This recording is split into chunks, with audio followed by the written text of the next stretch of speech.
로마서 13장 11절부터 14절에는 이런 말씀이 있습니다.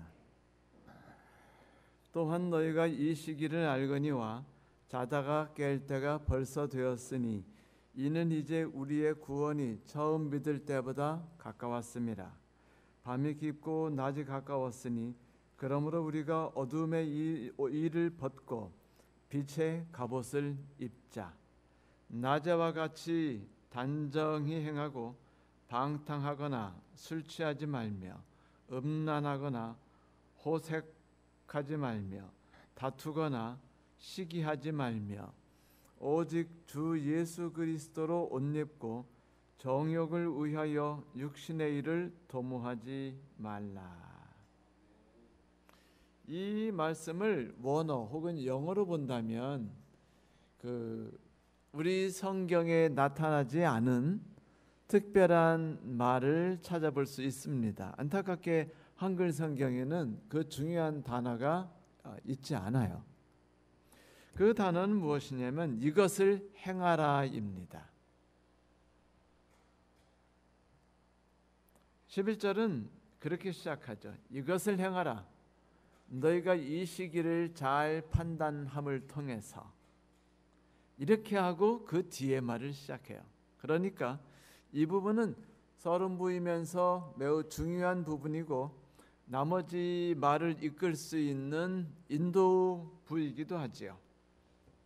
자, 이런 분위기가 너희에게 닥쳐오고 있으니 그것을 유념하면서 이것을 행하라. 무슨 말씀인지 대충 감은 오죠. 그렇다면 이제 그 분위기에 대해서 사도 바울이 말하는 바 그 의미들을 우리가 함께 살펴보도록 하죠. 먼저 그는 자다가 깰 때가 벌써 되었다라고 말했습니다. 어떤 때가 왔다고요? 네, 자다가 깰 때. 여러분 아침에 곤히 자고 있는데 기상하고 부르는 소리를 들어보신 일이 거의 없죠.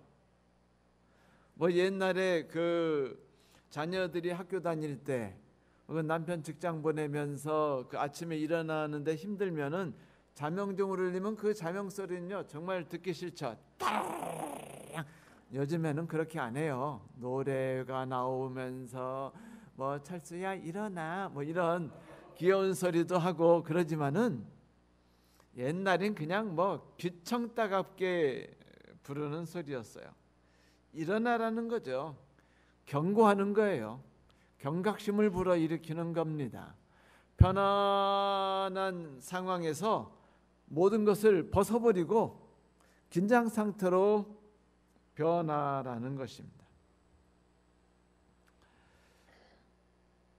자, 이 자다가 깰 때를 이야기하면서 사도 바울은 제일 먼저 시작하는 말이 그거였어요. 또한 이것을 행하라. 그럼 무엇을 행하라는 것이죠? 이것은 무엇입니까?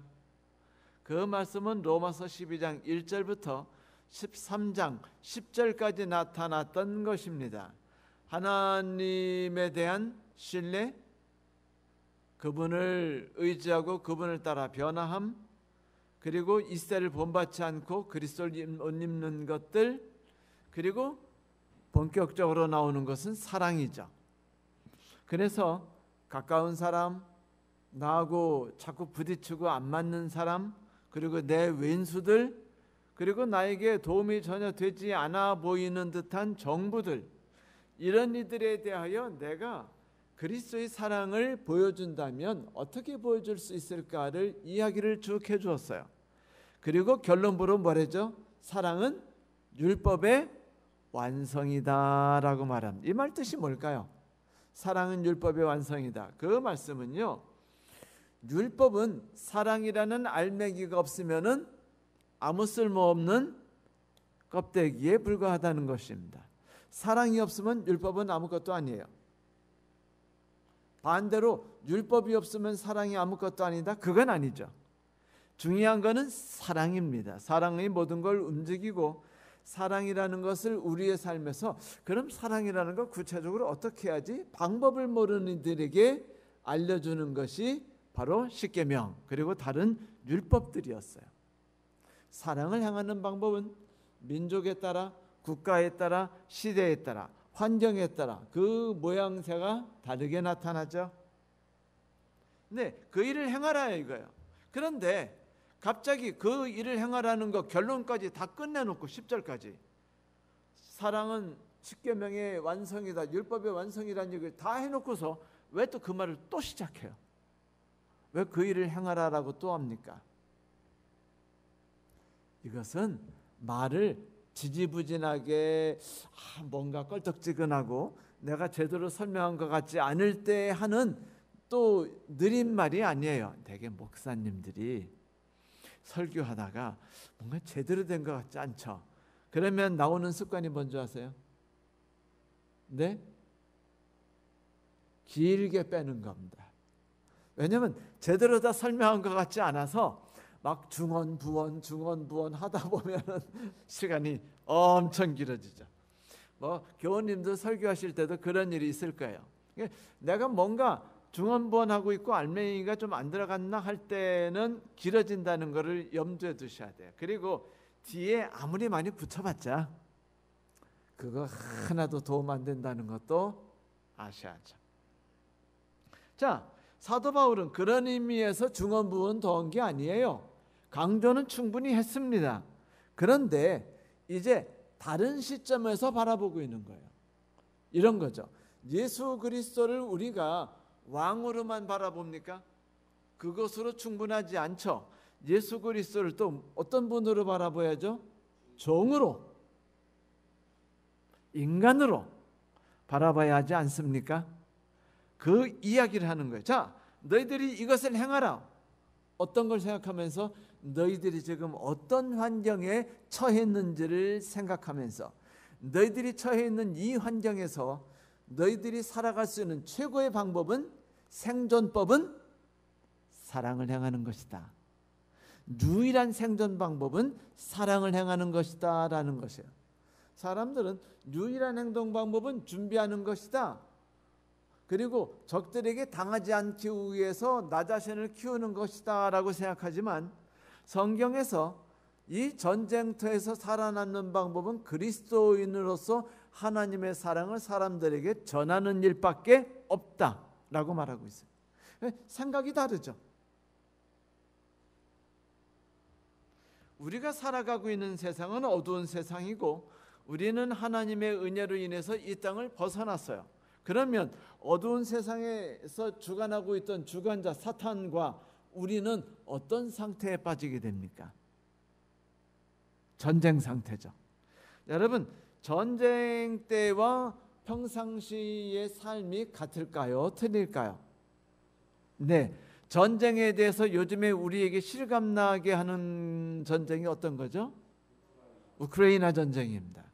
저 아침에 일어나면 우크라이나 전쟁에 대해서 꼭 이렇게 한 10분이나 15분 동안 이렇게 내용을 쭉 봅니다. 그게 저의 하루의 삶의 시작이에요. 물론 기도하고서 그 일을 시작하지만,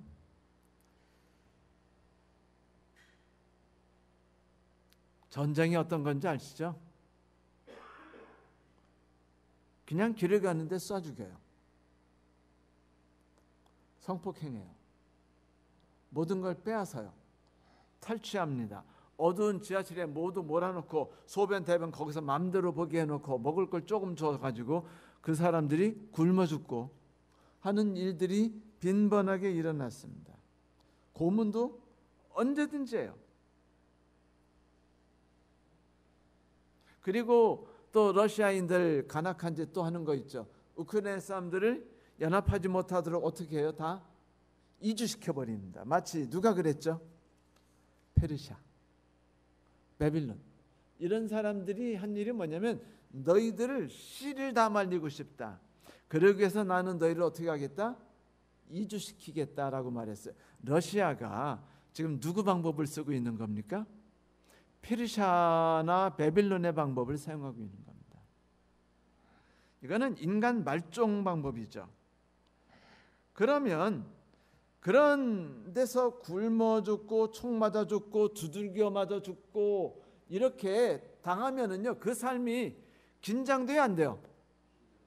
편하게 랄랄라 그러면서 뭐 어제 같은 일을 오늘 똑같이 할 수 있나요, 없나요? 절대로 그럴 수 없습니다. 환경이 바뀌었어요. 지금 사도 바울이 말하는 게 그겁니다. 우리 역시 전쟁의 포화 속에 빠져 있다. 세상 사람들은 어두움 속에 살아가는 백성들이고 우리는 밝음 속으로 나온 백성들이다. 그런데 우리가 이전에는 어떤 옷을 입고 있었어요? 여러분, 잘 때 이런 옷 입고 자면은 이렇게 양복, 넥타이 차고 와이셔츠 입고 정식 바지, 양말 신고 자면은 잠이 제대로 올까요, 안 올까요? 안 오죠. 그런 사람들은 좀 약간 뭔가 정신이 이상하거나 아니면 과민한 사람들이죠. 반면에 아침에 일어났는데 밖으로 나가면서 잠옷 입고 나가는 분은 어때요? 네? 잠옷 입고 밖으로 나가셨어요. 일터로. 그건 어때요? 우리가 아침에 일어나면 제일 먼저 하는 일이 뭐죠? 잠옷을 평상시로 바꿔 입습니다. 왜? 날이 밝았어요. 새로운 삶이 본격적으로 시작됩니다. 나만의 조용한 보호받는 환경에서 내가 벗어나게 됐어요. 새로운 삶을 시작하게 됐죠.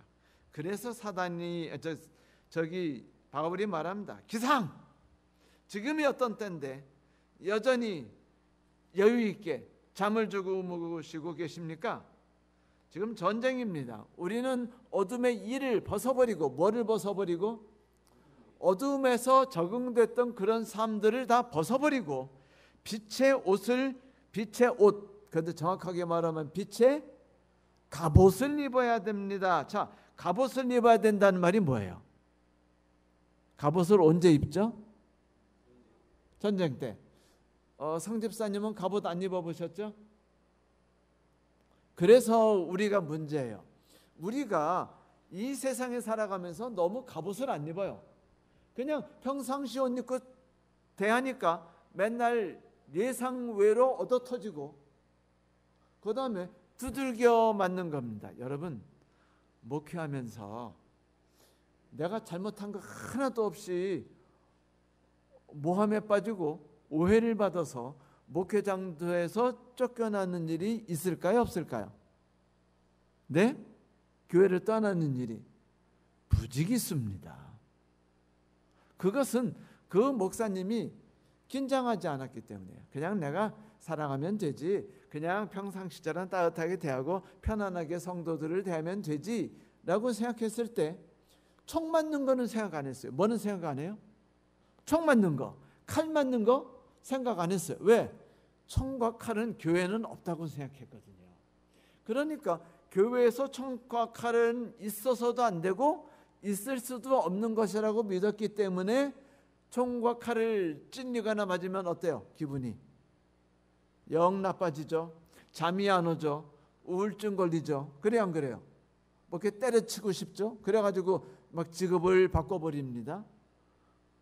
그리고 막 이런 어려운 일들이 우리에게 생겨요. 왜 생겼습니까? 이런 거예요. 여러분, 불의에 누구한테 한 대 턱을 강하게 맞는 것과 준비하고 턱을 힘주고서 턱을 한 대 맞는 것과 차이가 있을까요, 없을까요? 있어요. 엄청 큽니다. 전자는요, 기절하거나 턱이 날아갑니다. 두 번째는요, 기절하진 않아요. 많이 통증은 심하지만 이미 방어하고 있기 때문에 그것을 견뎌낼 수 있어요. 똑같아요. 성도 여러분, 만약 우리가 사는 이 세상이 어두운 세상이라고 생각된다면 창과 칼이 언제나 난무하고 모함과 협박과 괴롭히는 일이 언제나 난무한다고 생각돼서 우리가 항상 준비하고 긴장하고 있다면 다치더라도 여기에 대해서 여유 있게 살 수 있을까요, 없을까요? 맞습니다. 이게 사도 바울이 지금 말하고 있는 거예요. 빛의 갑옷을 입으세요. 그러면 자, 어둠의 옷을 입고 빛의 갑옷을 입으라고 말했는데 안 입어서는 안 돼요. 갑옷을 입지 않는다면 우리가 사실 견뎌낼 수 없어요. 항상 생각하십시오. 우리가 사는 땅은 피가 튀기고 다리가 잘리고 손이 으스러지는 세상이라는 것은 이게 가정에서도 똑같아요. 사단이 너희들이 사는 가정은 행복하고 보호받아야 되니까 너희들 부부가 언제나 사랑하고 언제나 이해할 수 있도록 내가 상황을 잘 만들어 줄게 라고 말할까요? 너희들은 지금 신혼차니까 신혼 결혼 1년이니까 특별히 아주 허니문을 지낼 수 있도록 내가 해줄게 라고 말할까요? 아니에요. 우리가 잘 아는 대로 그 김건모 씨가 결혼에 앞서서 그 억울한 누명을 쓰고서 그것 때문에 큰 고통 겪었죠. 그리고 저는 고통 겪은 다음에 잘 이겨낼 줄 알았는데 이겨냈나요? 못 이겨냈나요? 최근에 나온 소식이 뭐죠? 원만한 이혼에 합의하고 있다. 얼마나 힘들어요. 그들이 그걸 원했겠습니까? 아니에요. 그들은 꿈을 꿨고 희망을 가졌습니다. 그러나 사단은 그 어느 가정이라도 전쟁터에 몰아내지 않는 법이 없어요. 쟤네들은 유명 배우니까, 쟤네들은 목사 부부니까, 쟤네들은 교회를 위해 헌신하는 이들이니까. 아니에요. 그러면 하나님께서 얘는 교회를 위해 헌신하는 이니까 내가 특별히 보호해서 결혼 1년은 보호해 줄까라고 말할까요? 아니에요. 하나님도 우리를 전쟁터에 밀어넣으십니다. 예수께서 왕으로서 일을 시작하신 뒤에 침례받은 다음에 처음으로 하신 일이 뭐죠? 금식기도였어요. 40일간 싸우기 위한 준비였습니다. 싸우기 위한 준비가 마치자마자 어떤 일이 벌어졌죠? 전쟁이 일어났어요.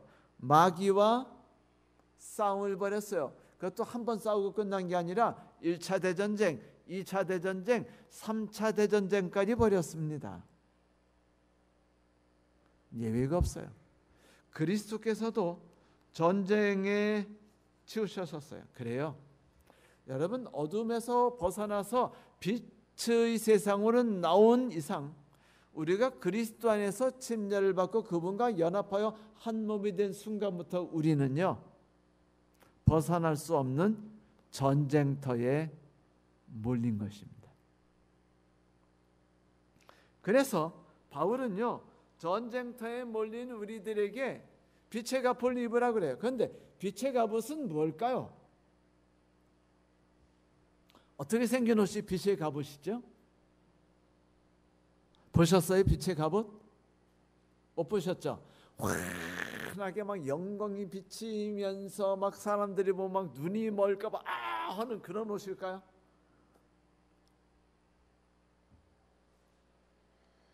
성경에서는 사도 바울은 이렇게 말해요. 어둠의 일을 벗고 빛의 갑옷을 입으라. 그 말은 빛의 갑옷은 뭐와 상반된 거예요?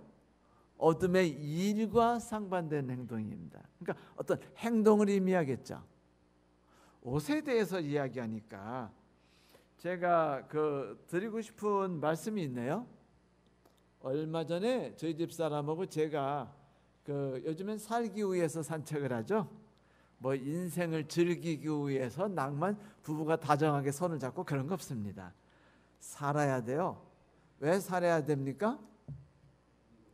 아프니까, 근육이 망가질까 봐, 힘들까 봐 걸어요. 근데 이제 저희 집 사람하고 이제 손을 잡고 걷는데, 뭐 다정한 연인이 뭐 손을 잡고는 아니에요. 손을 잡고 걷는데 제 앞에 어떤 여자가 이상한 옷을 입었어요. 어둠 속에 보는데 검은 옷을 입었는데 하얀, 그렇게 뭐 있잖아요. 뭐 옷을 이렇게 두르는 거, 뭐 인도 사람들 두르고 이스라엘 사람들 두르는 것처럼 이렇게 등 뒤에 이 겨드랑이, 오른쪽 겨드랑이로부터 왼쪽 허리까지 쫙 늘어지게 하얀 띠 같은 뭐 그런 거를 쫙 두른 거예요. 그래서 여보, 미쳤나 봐. 뭐 저런 옷이 다 있어? 이상한 옷이지? 라고 제가 물어봤습니다. 저 창피당했어요. 그게 우리 집사람이 그래요. 여보, 그거 이상한 옷이 아니야. 그건 나이키야. 알고 보니까 나이키 로고가 이렇게 쫙 해가지고 검정 옷에 하얀 나이키가요, 이쪽 끝부터 저쪽 끝까지 커다랗게 덮은 거예요. 엄청 크고 두껍게. 그러니까 제가 볼 때 뭐로 봤어요? 천으로 봤어요. 희한한 옷이다. 뭐 졌다고 옷이 다 있나? 근데 재밌는 거 있죠? 나이키라니까 갑자기 분위기가 생각의 분위기가 바뀌더라고요.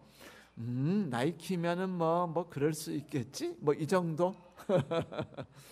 그래요.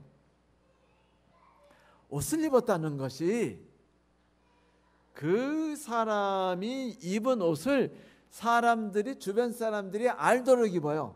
예를 들어 봅시다. 대통령의 부인, 영부인이 어떤 가방을 특별히 입거나 어떤 옷을 입으면 다음날 어떻게 되죠? 인터넷이 불이 나요. 휴대폰이 막 뜨끈뜨끈해집니다. 왜? 어디서 난 옷이야? 어디서 팔아? 나도 그거 사야지. 그게 뭐 샤넬 명품이면 샤넬에 가서 사람들이 갈려가서 그거 다 돈 내고 사고, 그게 어느 우리나라 어떤 디자인이 만든 10만 원짜리 옷이면 그게 동나버려요. 그냥 1,000벌을 만들었던 2,000벌을 만들었던 하나도 안 빼고 다 없어져 버리죠. 이게 옷이에요. 다시 말하면 옷을 입었다라는 것은 주변 사람들도 그 옷이 뭔지를 인식하는 겁니다. 알게 되는 거예요. 그런데 그리스도인들은 뭐를 입고 다녀요? 갑옷을 입어요. 그 소리는 난 지금 전쟁하고 있어 라고 말하는 거 아닙니까? 그런데 그 갑옷이 어떤 갑옷인지에 대해서는 조금 이따가 우리가 다시 한번 이야기를 하기로 하고, 이제 그 갑옷을 입자라고 말한 다음에 하는 뒤의 이야기를 구체적으로 들어가 봅시다. 먼저 사도 바울은요, 걸맞게 행동하래요. 뭐에 걸맞게요? 전쟁하는 자에 걸맞게, 빛의 갑옷을 입은 자로서 걸맞게 살으랍니다. 걸맞게 행동하래요. 이전의 삶을 벗어나서 새로운 사람답게 살아보라는 겁니다. 내가 옛날엔 누구예요? 고아였어요. 근데 알고 보니까 내가 우리나라에서 대단한 갑부의 아들이었어요. 갑부가 알고, 나는 부모가 날 버린 줄 알았는데 알고 보니까 부모가 유괴당했는데 나를 찾기 위해서 온갖 쌈을 다 다쳐가지고, 그것 때문에 내 엄마가 그것 때문에 병에 걸려서 지금 골골해요. 부자인데도 의사가 낫지 못하게 만들고 있습니다, 여러분. 그걸 내가 알았어요. 부모가 날 찾았습니다. 내가 그 사람의 아들이 됐어요. 나의 신분은 바뀌었습니다. 그러면 옛날에 내가 1,000원 가지고 쪼잔하게 그 굴구면서 친구하고 만나면 그 1,000원짜리 안 쓰려고 막 아둥바둥 하던 삶을 여전히 살까요, 안 살까요? 그 정도야 느긋하죠. 친구가 옛날에 툭 치면서, 야, 이 못생긴 자스가 라고 말하면은요, 잘생긴 사람은 농담으로 생각해요. 근데 못생긴 사람은요, 진담으로 받아들여가지고 승질이 납니다. 이 사랑을 받은 사람들이, 받았다는 건 아는 사람들은요, 웬만한 타격들과 그런 것들을 털털 털고 우습게 얘기해요. 그건 애들의 장난이니까 내가 그런 옷은 옛날에 벗어버렸어, 이런 거죠. 제 친구가 옛날에 저한테 그런 얘기했죠. 태균아, 응?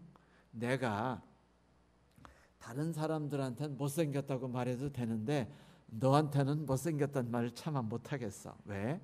너는 그걸 진담으로 받아들이거든. 이런 거죠. 걸맞게 행동하라. 이건데 이 옷을 입으라는 말이 재밌게도 성경에 무지무지하게 많이 나오는 거 아세요? 무지하게 많이 나와요. 근데 그 중에 하나가 골로새서 3장 2절 말씀입니다. 제가 읽어드려 볼게요. 그러므로 너희는 하나님이 택하사 거룩하고 사랑받은 자처럼 긍휼과 자비와 겸손과 온유와 오래 참음으로 옷을 입고, 옷 입으래요. 그죠? 그런데 옷을 입는데 전제 조건이 있어요. 너희들이 그리스도의 모함을 받은 자처럼, 사랑받은 자처럼. 사랑받은 자는요, 내가 알고 보니까 부모에게 버림받은 자가 아니야. 그러면 분노감이 많이 사라질까요, 안 사라질까요? 마음이 너그러지며 모든 걸 용서하고 싶어질까요, 아닐까요? 자식 새끼가 아무리 날 괴롭혀도요, 오늘 대박 나가지고 10억이 우리 집에 들으면은요, 아들이 잘못 저지른 거 웬만하면 다 용서해요. 남편이 오늘 그 뭐 잘못 저지르고 실수한 거 너 그렇게 다 용서할 수 있어요. 왜? 내가 관대해졌거든요. 그러니까 하나님이 말씀하시는 겁니다. 너 사랑받는 자 같이. 그건 뭐냐면 하나님이 우리를 사랑하셔요. 그죠? 중요한 건 사랑받는다는 걸 내가 인식하고 깨닫느냐 안 깨닫느냐입니다. 너 이제 그걸 깨닫고 인식하고 그렇게 사랑받는다는 걸 인식한 자답게 멋지게 살아보라는 거예요. 이제 쪼잔하게 10원짜리 동전 가지고 그냥 막 바둥바둥 하면서 살지 말고, 누가 너를 콕 찔렀다고 그것 때문에 그렇게 예민하게 반응하지 말라는 겁니다. 콕 찔렀어요. 누가 뭐래요? 아 소리. 그러면 상대방은 아이 쪼잔하게 그거 가지고 화를 내니? 장난이야 장난. 그러면 내가 순식간에 쪼잔한 놈 된 거 아니에요? 사랑받는 자라고 말했어요. 너는 사랑받는 자라. 근데 여기서 그 바울이 말한 게 되게 재밌어요. 그 긍휼과 자비라고 말합니다. 여러분, 그리스도인으로 살아갔으니까 우리가 해야 할 일이 하나님의 법도대로 살아야 된다라는 게 우리가 어릴 때부터 신앙 가진 법이었지만, 사도 바울은 뭐라는 줄 아세요? 너희들이 어두운 세상에서 빛으로 옮겨왔으니 그러므로 너희들이 하나님의 사랑을 입은 자답게 할 일이 뭐예요? 긍휼과 자비를 베풀라는 겁니다. 자, 긍휼과 자비는 너그러운 사람만 할 수 있나요? 아니면은 찌들려 사는 사람이 할 수 있는 겁니까? 다 같이 뭐라고요? 맞아요. 너그러운 사람만 할 수 있는 겁니다. 사랑받은 자만 할 수 있는 거예요. 그러니까 불쌍해지는 겁니다. 그래서 자비를 베풀 수 있는 거예요. 그런데 여기서 겸손과 온유와 오래 참음이라고 말했는데, 여기서 온유와 오래 참음이라는 게 재밌어요. 온유라는 건 뭐냐면 희망을 가지고 내게 있는 과정들을 잘 견디어낸다라는 뜻을 갖고 있어요. 신기하죠? 그런데 오래 참음이라는 건 두 가지 단어입니다. 첫 번째 단어는 희망을 붙들고 이 어두운 터널을 지나갈 때 이 터널 끝에는 밝은 길이 다시 나올 거야. 하나님이 내 길을 인도하시기 때문에 내가 이 사망의 음침한 골짜기를 지나면 하나님의 놀라우신 뜻을 내가 깨닫고 기뻐하게 될 거야 라고 말하는 겁니다. 내가 이 힘든 이 고등학교 시절만 지나면 나는 멋진 대학생이 되는 거야. 성경 공부를 설경 공부라네. 공부를 열심히 하면 나는 수능이 합격할 거야. 뭐 이런 거를 인내라고 말합니다. 그런데 그 인내는요, 하나의 단어고 또 하나의 인내라는 단어가 있습니다. 그 또 하나의 인내가 지금 말하는 인내예요. 그건 뭐냐면 앞이 보이지 않는데 끝없이 희망해요. 사방을 둘러봐도 전쟁터고 벗어날 길도 희망도 없습니다. 내일도 오늘 같아요.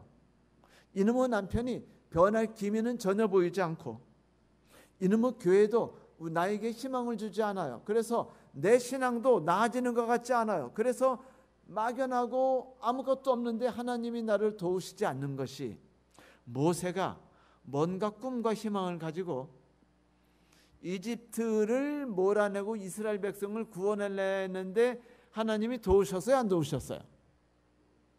안 도우셨죠?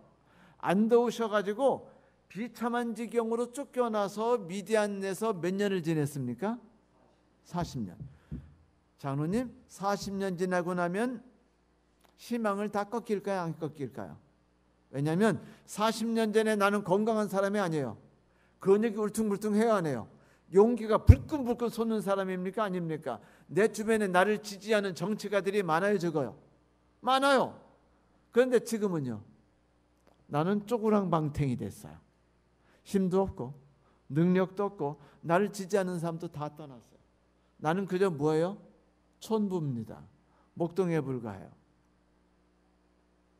이런 겁니다. 하루하루 사니까 뭐가 없어요? 희망이 없어요. 지쳐요.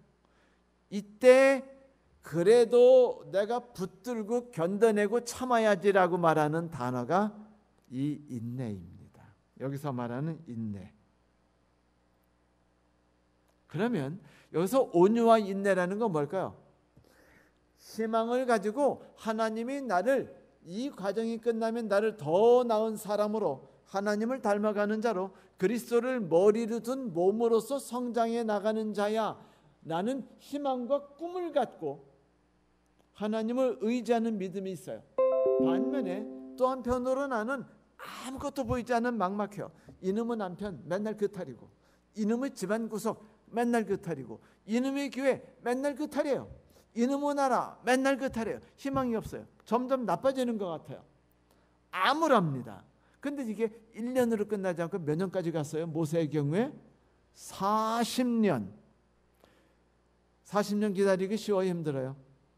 여러분, 아브라함이요 75살에 예수를, 하나님을 만나고 그땐 희망이 부풀었어요. 하나님이 와 대박, 하나님 나에게 큰 나라를 주신대. 그런데 그 나이가 90세 넘어가지고 100세 다 되니까 뭐라는 줄 아세요? 개뿔, 하나님 그냥 이스마일이나 아들 삼아 주는 거로 만족합니다. 내 하나님이 주신다는 약속 이제는 안 믿어요. 내가 그걸 왜 믿습? 이렇게 바뀐 거예요, 아브라함이. 이게 인간이에요. 희망이 없을 때 인간은 무너지고요. 희망이 없을 때 절망에 빠지고 모든 걸 놔버려요. 의지도 사라집니다. 그때 붙들고 늘어지는 게 쉬워요, 힘들어요? 그래도 나는 그리스도인이니까, 그래도 이놈의 왼수 덩어리 내 남편이니까 내가 끝없이 돌봐줘야지. 인내로서. 이게 인내입니다. 그래서 온유와 인내라고 말했을 때 이것은 하나님의 약속과 희망을 가지고, 그러나 희망이 전혀 보이지 않는 끝없는 어두운 밤 같은 곳에서 라는 것을 함께 안고 있어요. 이게 그리스도인 삶이라는 겁니다. 긍휼과 자비를 가지고 이런 것을 옷 입고 살으라 라고 골로새서를 통해 사도 바울이 말한 것이에요. 그래요, 성도 여러분, 이게 그리스도인입니다. 참 쉽지 않죠? 야리꼬리하죠, 말이. 희망을 가지면서 또 왜 희망이 없다는 이상야릇한 말을 우리 목사님은 나한테 해주는겨. 그런데 여러분, 실제로 그런 거 경험했어요, 안 했어요? 그리스도인으로서 맨날 죄 많은 세상은 이 세상 아니나 하늘로 간다고 말하지만 희망을 자꾸 잃어버리지 않아요? 그러니까 자꾸 뭐를 바라죠? 여러분, 희망이 없을 때, 내 몸이 자꾸 약해지는 것 같을 때 우리는요 뭐를 찾는 줄 아세요? 약을 찾아요. 대박나는 약. 그러니까 정상적으로는 3끼 식사로 나의 건강을 유지하려고 합니다. 그런데 아프기 시작되면은요 뭘 찾기 시작해요? 아로나민골드, 산삼, 그리고 요즘 나 뭐 게르마늄을 뭐 손목에 찬다든지, 뭐 자석요를 뭐 씌운다든지, 뭐 이따구 짓을 이제 하게 되는 거예요. 그래서 우리가 하는 게 이래서 피라미드 빠지는 거고, 이래서 우리가 뭐 새로운 영약을 추구하는 겁니다. 뭐를 벗어났어요? 정로를 벗어나죠. 왜? 뭔가 정상적인 방법으로 안 된다고 생각되니까 새로운 방법을 찾아 나가려고 애쓰는 거예요. 이게 사람의 자연스러운 방식입니다. 이런 삶에서 안전하게 내가 지금까지 살아온 신앙의 방식대로 살아가려고 애쓰는 게 쉬울까요, 힘들까요? 왜 성도들이 자꾸 우리 목사님 설교 말고 다른 데 목사님 설교 듣는 줄 아세요? 네? 이거로는요 내 영혼이 맑아지는 것 같지 않거든요. 이거는요 내 신앙이 활력이 넘쳐지지 않는 것 같거든요.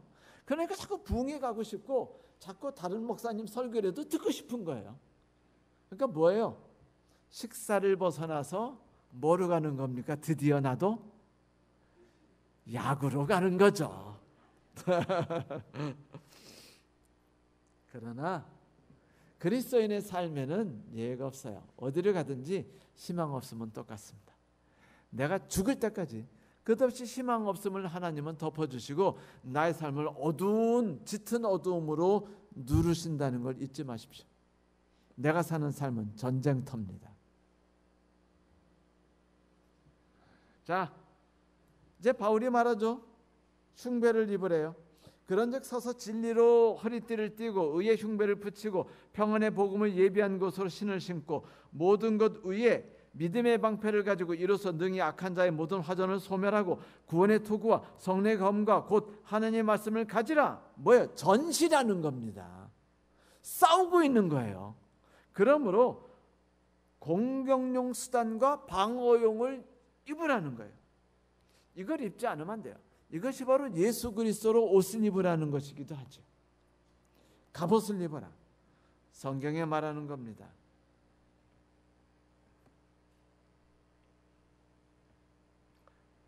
여기서 말하는 방법이 세상에서 잘 사는 방법과 일치하는 거 하나라도 있나요, 없나요? 하나도 없죠? 네? 세상에서 다른 사람한테 피해받지 않는 방법하고 일치하는 게 하나라도 있나요, 없나요? 없어요. 사도 바울은 말합니다. 지금은 전쟁터다. 전쟁터에서 너희들이 한 일을 하라. 그것 사랑의 일을 하라. 그런데 사랑이란 게 뭐냐? 어둠의 일을 벗어버리고 빛의 갑옷을 입는 거다. 여기까지 우리가 배웠어요. 그죠? 그렇죠?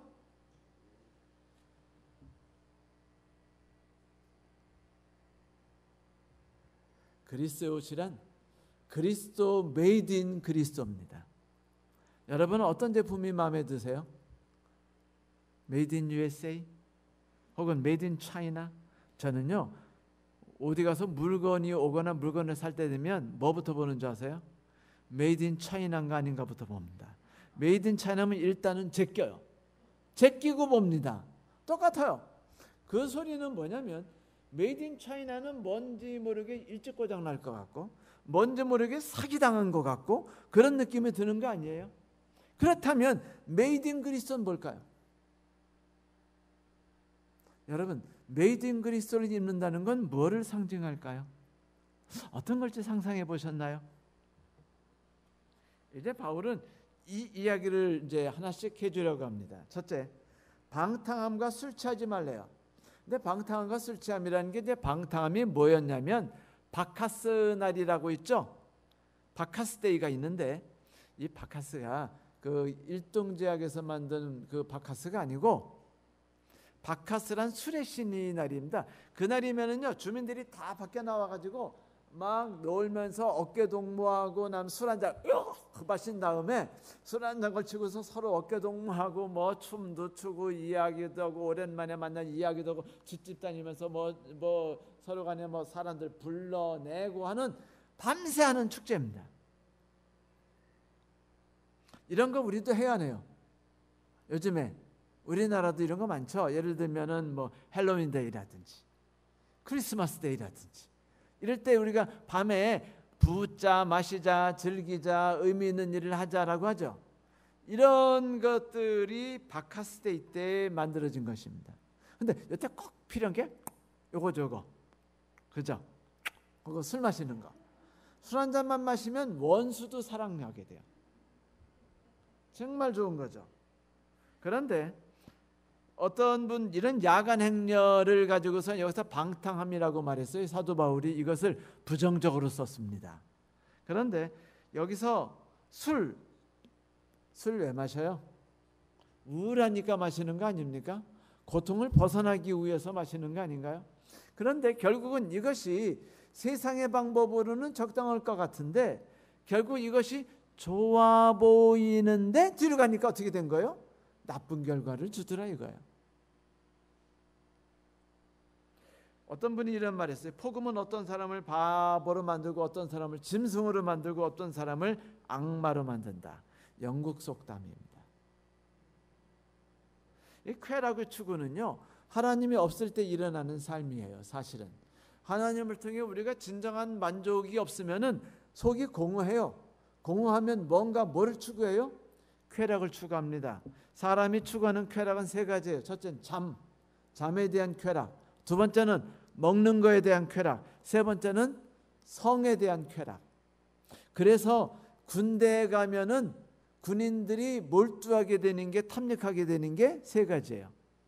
잠자고 싶고 먹고 싶고 누구하고 자고 싶고. 아주 대화는요 그것밖에 없어요. 군대 가면. 이게 왜죠? 뭐를 잃었다고 생각되니까 부모의 사랑은 잃었다고 생각. 애인과 거리가 떨어졌다고 생각되니까, 자유를 잃었다고 생각되니까, 나만의 참된 가치를 추구하는 것이 없어졌다고 생각하니까 이렇게 이런 삶으로 벗어나게 된다는 겁니다.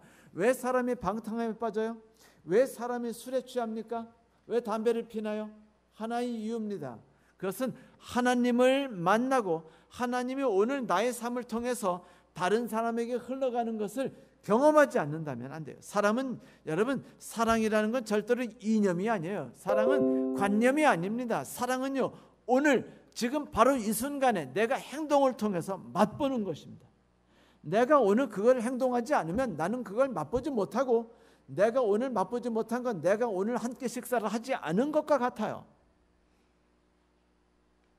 결국 그리스도를 옷 입는다는 것이 그리스도 안에 그분이 나의 삶을 인도한다고 생각된다는 것이 우리에게 얼마나 좋은 것을 주는지를 우리는 알 수 있죠. 여기에 사도 바울이 더해서 말하는 게 뭐냐면 다투거나 시기하지 말라라고 말합니다. 뭐 하지 말라고요? 다투거나 시기하지 말. 여러분, 사람들이 왜 다투고 왜 시기합니까? 행복을 추구하기 때문이에요. 뭘 추구하고 있기 때문에? 행복을 추구하고 있기 때문입니다. 좀 더 나은 삶을 추구해요. 근데 그게 나빠요, 좋아요? 나쁜 건 아니죠.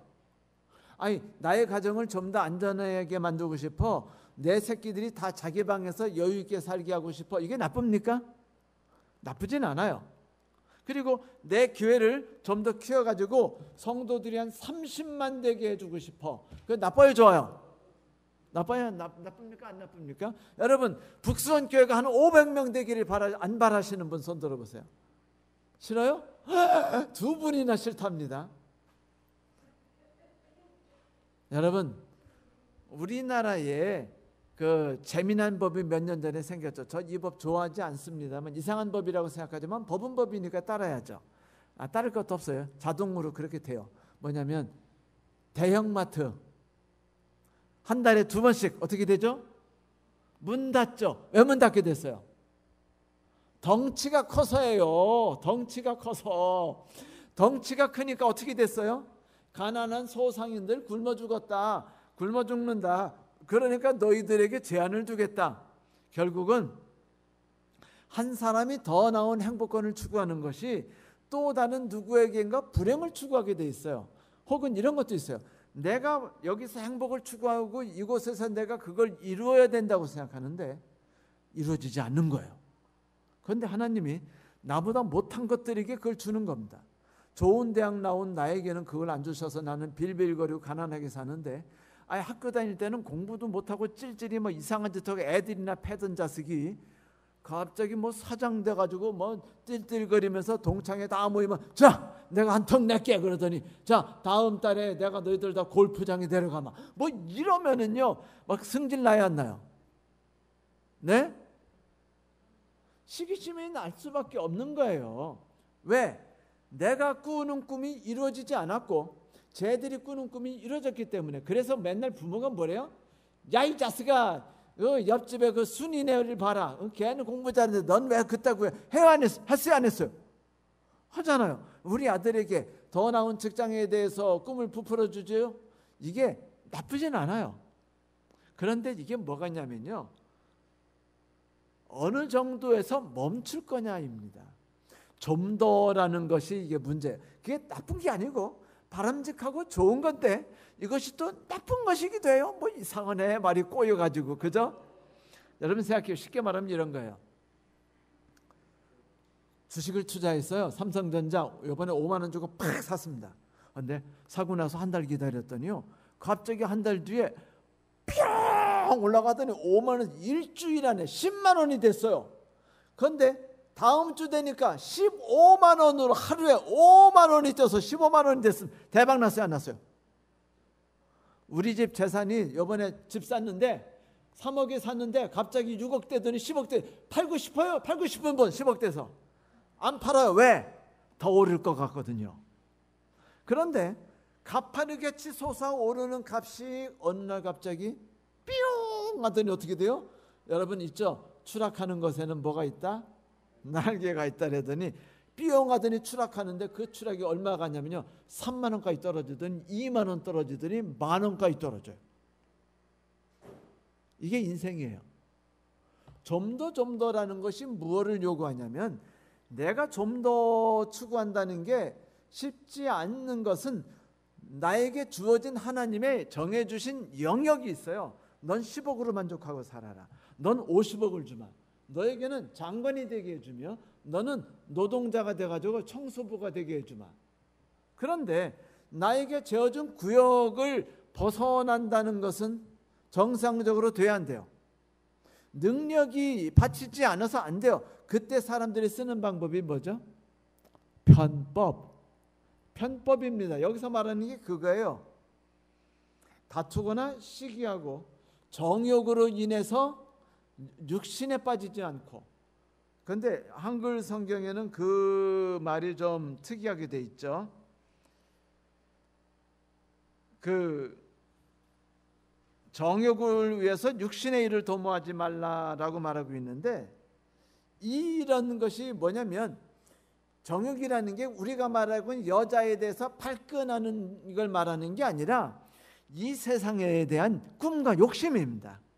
그런데 꿈과 욕심을 펼쳐나가는데 그 모든 내가 짓고 있는 집, 내가 두고 있는 희망, 안정이 다 어디에 있는 거예요? 망해가는 지구에 두는 거죠.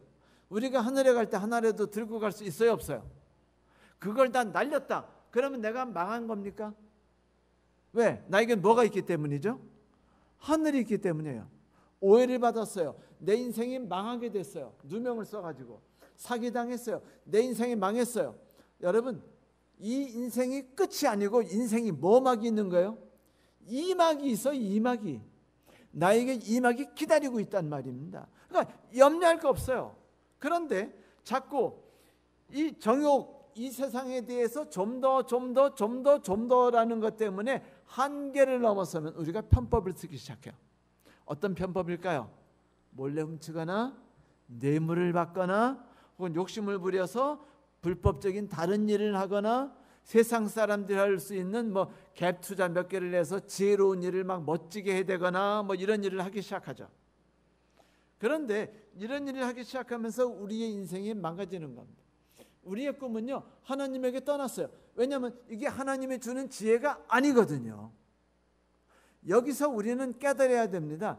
이 세상에서 더 나은 삶을 살아가는데 하나님이 주는 능력과 지혜는 한계가 있으면 주어진 영역이 있다는 걸 이해해야 됩니다. 그걸 너무 뛰어넘으려고 하지 마세요. 뛰어넘다 보면 뭐가 생겨? 시기심이 생기고 다툼이 있습니다. 그러면 정욕으로 인해서 뭐가 생겨요? 육신에 속하게 되고 육신의 일을 추구하는 겁니다. 여러분, 우리는 더 나은 삶을 추구해야 됩니다. 그건 사실이에요. 이 땅에서. 그냥 조심하세요. 3,000명의 교인을 만들어 주시옵소서라고 기도하는 건 좀 문제가 있지만은 교인님들이 더 오시겠다는데 말릴 수는 없죠. 하지만 어쨌든 간에 내가 너무만 큰 교회를 가지면은 작은 교회들로부터 요구도 먹습니다. 여러분, 이마트가 잘못한 거 없어도 두들겨 맞는 이유를 상상해 보세요. 우리도 이 세상에서 살아가는 법들에 대해서 조심할 필요가 있어요. 답은 쉽게 내리지 못하지만 하나님 기억하십시오. 내가 살아가는 방법이 하나님 뜻인가? 하나님 이끄시는 방법인가? 양심에 의해서 이루어지는 거라는 걸 상상해 보시기 바랍니다. 그것으로 인해서 우리의 삶이 결정날 거예요. 자, 이제 마지막 얘기. 사도 바울은 마지막으로 우리에게 말합니다. 이제 너희들은 그리스도로 옷 입어라. 뭐로 옷 입으라고요? 그리스도로 옷 입으라고 말합니다. 이 그리스도 옷 입으라는 건 메이드 인 그리스도예요. 그리스도와 같은 삶입니다. 그리스도를 통해서 이루어지고 만들어지는 삶이에요. 어떤 삶일까요? 불쌍히 여기고 자비를 품고 겸손하며 인내와 온유를 가지고, 여기서 이렇게 말하죠. 골로새서 2장 12절 14절. 그러므로 너희는 하나님의 택하신 거룩하고 사랑받은 자처럼 긍휼과 자비와 겸손과 온유와 오래참으로 옷 입고 누구의 혐의가 있거든 서로 용납하고 서로 용서하고 이 모든 것에 사랑을 더하라. 이것이 온전히 매는 띠니라. 또 있어요. 옷 입는다는 게 또 있습니다. 골로새 3장 5절 10절 그러므로 땅에 있는 지체를 죽이라. 곧 음란과 부정과 사욕과 악한 정욕과 탐심이니 탐심은 우상숭배니라. 그러니까 좀 더 나은 삶을 사는 것이 아차하면 탐심으로 가고, 그거는 우상숭배라는 거예요. 왜? 하나님을 의지하지 않고 내가 그걸 의지했어요. 더 나은 삶이 나를 보호하겠지, 더 나은 삶이 우리 가정을 보호하겠지, 더 나은 삶이 나의 신앙을 유지하도록 이끌어주겠지라는 건 하나님이 나와 함께 하시며 하나님이 나를 보호하신다는 걸 부인해버린 거예요. 이거는 심각한 죄가 될 수 있습니다. 그러므로 더 나은 삶을 추구할 때 아주 예민하게 사세요. 이것들이 인해 하나님의 진노가 임하느니라. 너희도 전에 그 가운데 살 때는 그 가운데 행했거나 이제는 너희가 이 모든 걸 벗어버리라. 로마서 13장 우리가 읽었던 성경과 똑같이 말하죠. 곧 분과 악의와 회방과 너희 입에 부끄러운 말이라. 너희가 서로 거짓말 말라. 뭐 하지 말라고요? 좋은 말이라도 거짓말 말라는 겁니다. 옛사람과 행위를 벗어버리고 새 사람을 입었으니, 맞아요, 새 사람을 입었다, 의의 갑옷을 입었다, 그리스도를 옷 입는다 같은 것입니다. 오늘 지금 이 순간에 내가 행동하는 삶이에요. 그리스도를 옷 입는다는 것, 그건 그리스도 하나가 되겠다는 열정입니다. 그분의 외로움과 그분의 고통을 받아들인다는 거예요. 그분의 수치와 그분의 희생이 내 것이라는 걸 인정한다는 겁니다. 내가 사는 것이 전쟁터라는 걸 받아들이는 거예요. 그분을 의지해서 살아가는 겁니다. 여러분, 고통스러운 거 억울하게 생각하지 마세요. 힘겹게 생각하지 마세요. 이 길이 하나님이 나를 위해서 만드신 삶이라면요, 받아들이십시오. 하나님을 사랑하고 그 뜻대로 살아가는 거 지속해 보세요. 여러분, 버니 매틴슨이 이런 얘기했어요. 55년 동안 어떻게 장기 근속하셨습니까? 라고 질문받자 매일 아침 깨는 순간 즐겁고 흥분되지 않는다면 그렇게 오래 다닐 수 있었을까요? 머리를 쌓아매고 고민할 문제는 언제나 쌓여있기 마련이죠. 문제를 풀어가는 과정을 도전으로 받아들이고 즐겨야죠 라고 대답했습니다. 이런 사람이 이렇게 하겠다면 우린 이렇게 말해야지 않을까요? 나는 그리스도인으로서 사랑받는 자고, 나는 전쟁터에 내가 있는 것을 아니, 나는 사랑으로 옷을 입고 사랑의 선행을 하는 것으로 옷을 입고 그리스도께서 나에게 주시는 사랑을 누구에게인가 전하는 일을 통해서 오늘 나의 삶을 살아가겠다. 하나님께서 우리에게 오늘 하루 함께 하시길 바랍니다. 말씀을 마치겠습니다.